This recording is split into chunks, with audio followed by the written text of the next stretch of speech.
Shalom. First and foremost, call Loyam Yahweh, Bahashem Yahweh Shai Bahashem, Rachaha Kodash, double honors unto the apostles and elders of Great Millstone, and salutations to you brothers that push this word in truth and in sincerity. Back with another lesson. And in this lesson, I want to land back off of a video the beloved elder brother, the head of Vegas, GMS Vegas, did yesterday. Salakia, in which he edified on, wearing hats in the ministry. Okay, as the title says, yes, wearing a hat while praying and prophesying is going off. And you had elder apostle Gabar that actually did a video edifying lesson as well, centered around this brother's video. And there was two precepts that came to mind for me in particular, that pretty much help to edify and drive home the point. So the point, one of the main points, or one of the things that the brother was talking about in this video, was you had a novice, pretty much on a video call, or screen recorder, or some type of video that he was doing with Sakari Dallas, if I'm not mistaken. And pretty much the point was, the question was asked, is it going off wearing a hat while preaching or prophesying? And from the brother Karatazar in Vegas and the apostle Gabor, they answered the question, which is, the answer to that question is wrong.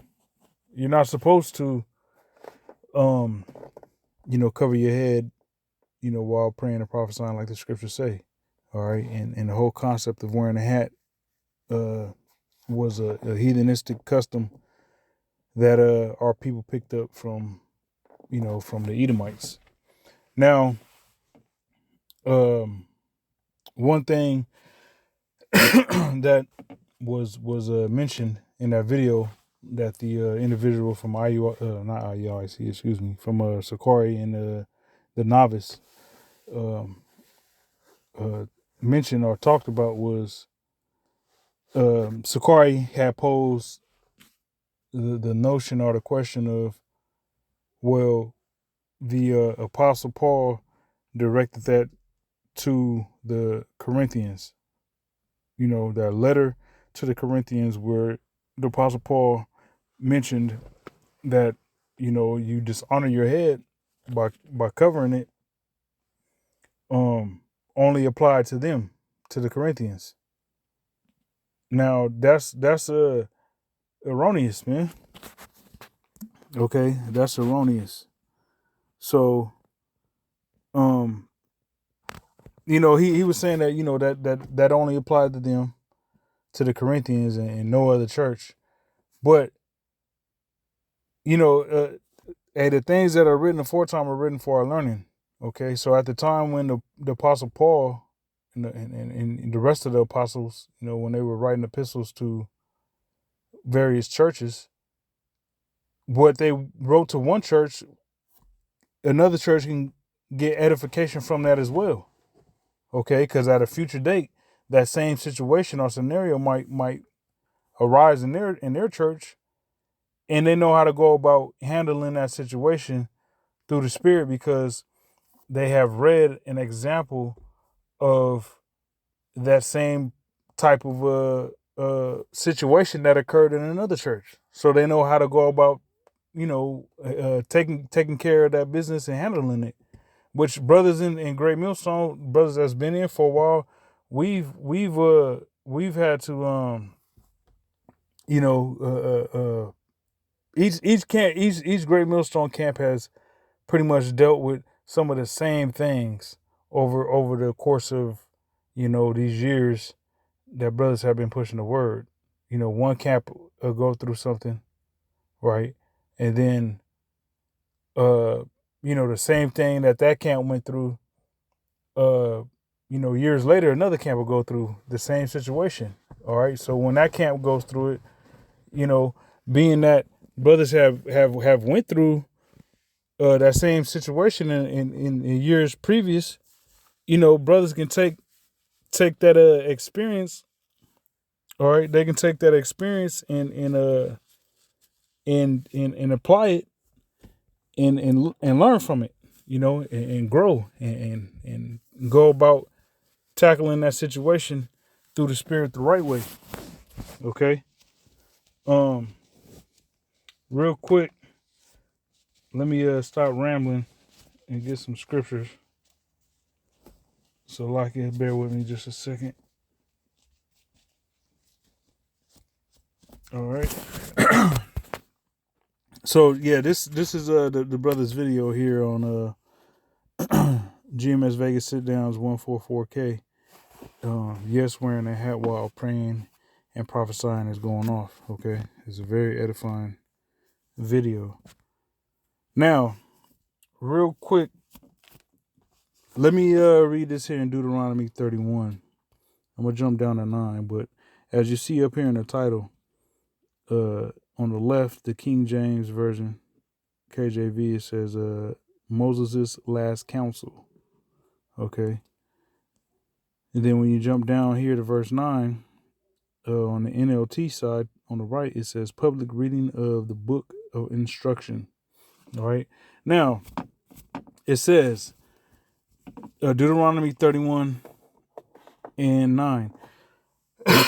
It says, and Moses wrote this law and delivered it unto the priests, the sons of Levi, which bear the ark of the covenant of the Lord Yahweh, and unto all the elders of Israel. And Moses commanded them, saying, at the end of every 7 years, in the solemnity of the year of release, in the feast of tabernacles, when all Israel is come to appear before Yahweh, thy power, in the place which he shall choose. Okay. Thou shalt read this law before all Israel in their hearing. So it was a commandment that when Jake all got together at the end of every 7 years, okay, in the solemnity of the year of release, in the Feast of Tabernacles, that you was to read the law before all Israel, okay, in their hearing. Okay, it says, gather the people together, men and women and children, and thy stranger that is within thy gates, and it's like that they may hear, and that they may learn and fear Yahweh our power, and observe to do all the words of this law. So by all Israel being gathered together and hearing the words of the law, it would spark, Jake to actually fear Yahweh Shem Yahushai. Okay?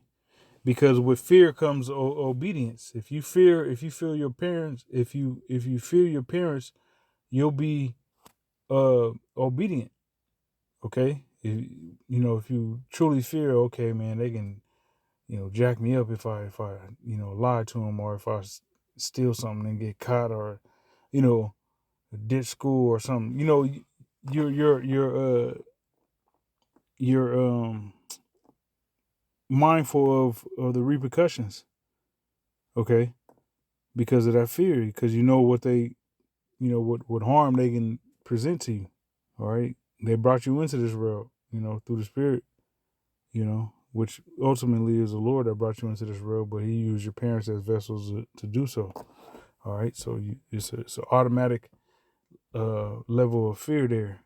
And the scriptures tell you to fear your father and your mother. Okay. That your days can be long upon the earth. which we don't see that in the earth currently amongst the nation of Israel on a large scale, which is why these young niggas be getting killed off the way they do. But I digress.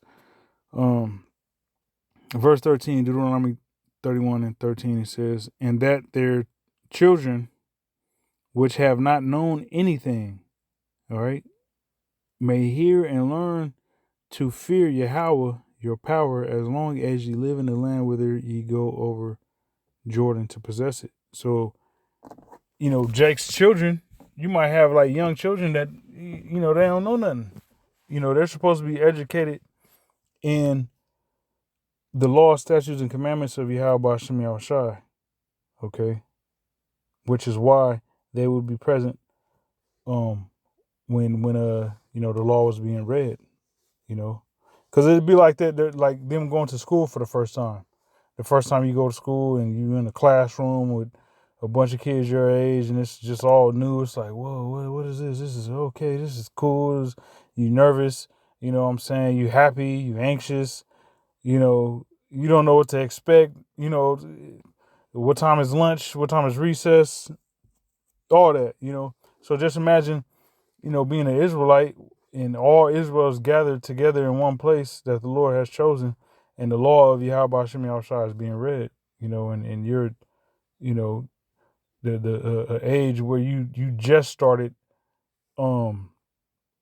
you're conscious, what I'm saying, like where your memory starts working, so to say. Every J got that age where it's like, okay, like you can distinguish between 24 hours, you know the months, you know what I'm saying? Like, okay, next month is October, and it's 31 days in October, and you know, Lord willing, I'm making sense, but when your mind really starts working, you start to understand things. All right. So just imagine you hitting that phase in life and you're gathered around amongst a bunch of Israelites, and the law of the Lord is being read, and everybody's attentive to it. All right, so me reading that leads me to this here. Colossians chapter 4, verse 15. It says, "Salute the brethren which are in Laodicea and Memphis, and the church which is in his house." Okay, so 2 points on verse 15. Church is not a building. Okay, church is and the apostle, I believe, Gabar mentioned it, that the word church comes from the Latin ecclesia, which means a body of people called out from their houses into the public, roughly roughly that's what it means. People, believers that was in public. Okay, so that's one point. And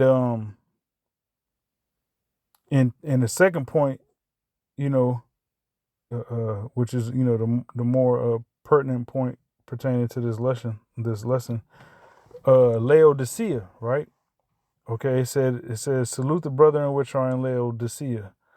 All right, now in verse 16 it says, "And when this epistle is read among you, cause that it be read also in the church of the Laodiceans, and that ye likewise read the epistle from Laodicea."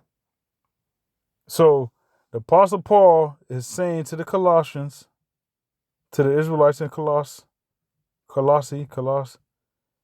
hey, look, after you guys read this letter that I'm writing you guys, this epistle, make sure the brothers in Laodicea, make sure they read this as well, because they can learn from it. And likewise, the letter that I wrote to them, make sure you guys read that, because y'all can learn from it. It's all about, each one teach one, so to say. That's the whole point of the epistles. Okay, now to say, and going back to the dude from IUIC, or why I keep saying that, it's like the dude from Sakari, saying that that was only applied to the Corinthians, all right, pertaining to wearing a hat, okay, or not wearing a hat necessarily, but having your head covered. To say that it only applied to the Israelites in Corinth is bogus, man. Because, like it says here, when y'all read this, make sure the brothers in Laodicea read it, and then likewise make sure y'all read that epistle, that letter that I wrote to the brothers in Laodicea. All right, so despite the letter initially being drafted and written for a particular church, that doesn't negate the fact that the whole body of Yahushua can learn from it. All right, just like how many times have we Great Millstone, a brother do a video, and through the spirit another brother does the same video, brings out the same precepts. Okay, the same precepts, and one brother, one brother does the video, and a brother in a whole nother state, a whole nother country, gets edified off that. Okay, and it helps him out. Meanwhile, the brother that did the same topic uploads a video, and another brother going through the same situation or whatever the case may be gets edified and learns from that. Okay, now that's pretty much the same epistle that two different brothers electronically wrote, so to say, that is edifying to various members of the body. Okay, it's edifying to various members of the body. So to say that letter to the Corinthians pretty much only applied to them is just stupid. It shows a lack of understanding. Okay. Let me read this in 1 Thessalonians chapter 5, verse I started 25. It says, brethren, pray for us. Greet all the brethren with an holy kiss. I charge you that by the Lord that this epistle be read unto all the holy brethren. Okay, the grace of our Lord Yahushua Mashiach be with you. Amen. All right, so here once again, it said that all the holy brethren, that this epistle be read to all the holy brethren. So say for instance, hearing when the brothers in Thessalonica received this epistle from the brother Paul, from the elder Paul, Apostle Paul, excuse me. So say for instance they had a brother visiting from another church, the church that was in Egypt, in Alexandria, Egypt, so to say. Say a brother was a believer in Yahushua, but he was from Alexandria, Egypt, and went to go visit some family that was in Thessalonica. All right. And while he's visiting the brothers in Thessalonica, the church, the believers in Thessalonica, okay, that's the same time in which they get the epistle, all right, a letter from the Apostle Paul.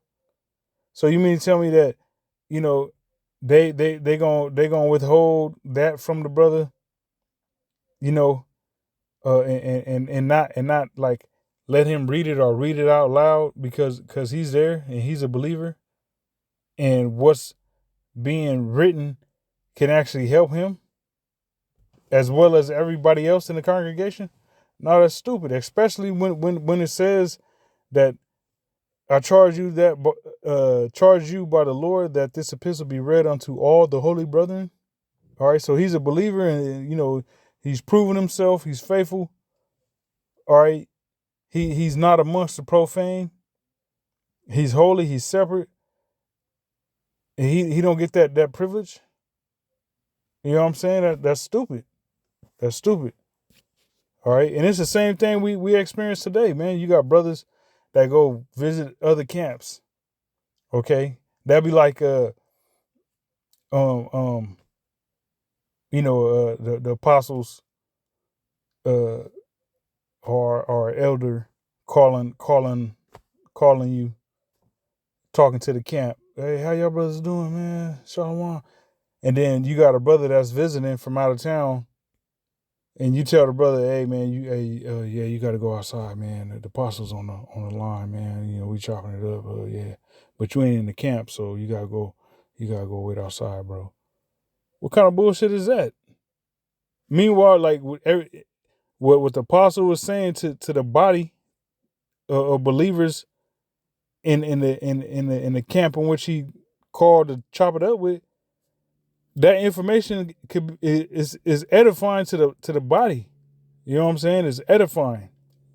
Okay, so off top you be, hey, Shalom apostle or elder, hey, we got the brother so and so from so and so coming to visit, or he came to visit, and it'd probably be a video call or something, or put it on speaker, and hey, Shalom, and then from there, we just start cooking through the spirit.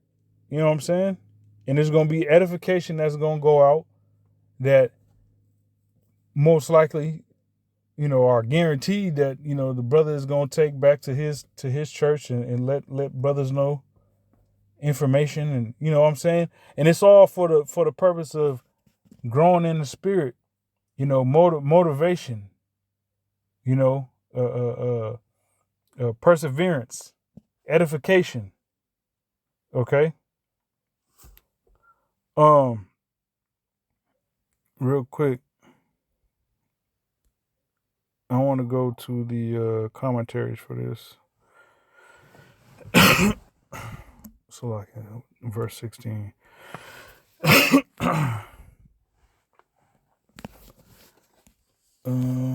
me see. Matthew Henry. Bear with me while I find this in the commentary. Verse 16. Where you at?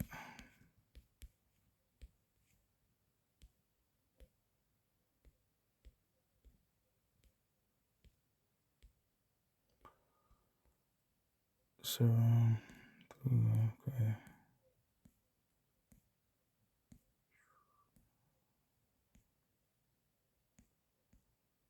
All right. Okay. Here. Let me see.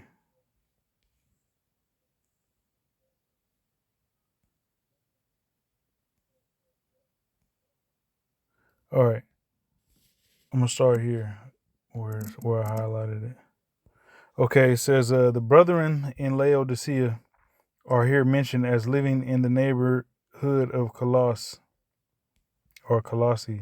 and Paul sends salutations to them and orders that this epistle should be read in the church of the Laodiceans, verse 16, that a copy of it should be sent thither to be read publicly in their congregation. And some think Paul sent another epistle at this time to Laodicea and ordered them to send for that form, and order them to send for that from Laodicea and read it in their church. Okay.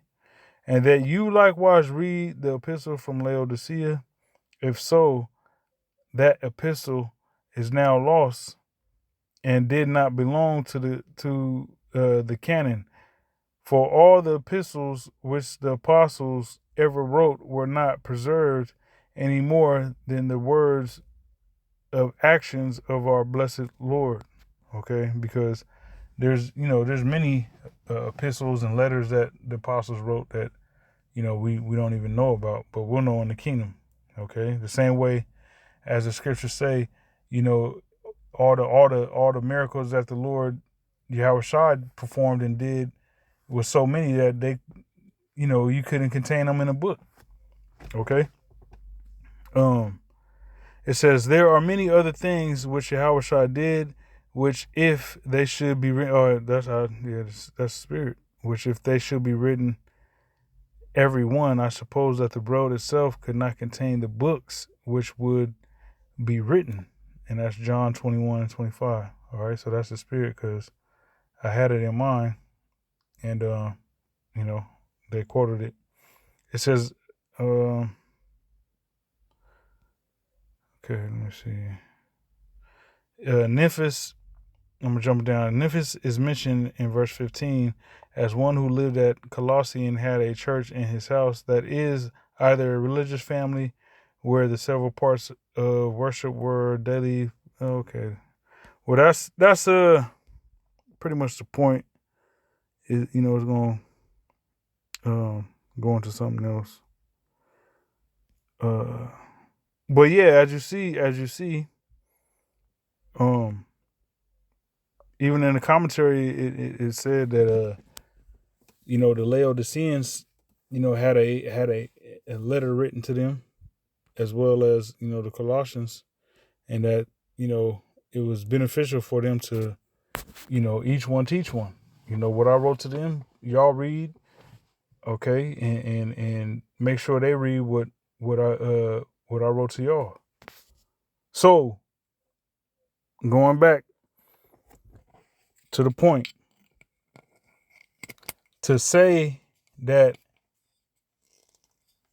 the Apostle Paul saying to the Corinthians that they should not cover their head while praying and prophesying was only applied to them, it only applies to them, is stupid. Because that information that they received on that situation was via an epistle. Okay. And likewise, other information from the apostles and the elders, all right, the disciples of the Lord, came in the form of epistles, which are edifying to the body of Yahweh Shai, the body of Yahweh Hashem Yahweh Shai. Okay? So each one teach one, man. So yes, it is wrong. It is sin to pray and prophesy with your head covered, man. Because like the scriptures say, you're dishonoring your head when you do that. Okay? And if you truly believed, you wouldn't do that. Man, matter of fact, I wasn't growing up, I wasn't really into hats. You know what I'm saying? I was too poor growing up to afford afford them or whatnot. But, once I got older, went to the military and whatnot, you can afford whatever the fuck you want at that point. And that's when I started getting into hats. And I started buying all kind of hats, slowly but surely. And when I got out the military, I had a big old hat collection. It wasn't nothing crazy, but I had a whole bunch of hats, and they were in pristine condition. Because I didn't really wear them like that. And I take care of what belongs to me. But when I found the truth, and I read that in Corinthians, okay, when I read that in Corinthians, it hit me. I was like, man, like, damn, I shouldn't be even be wearing these hats, man. And even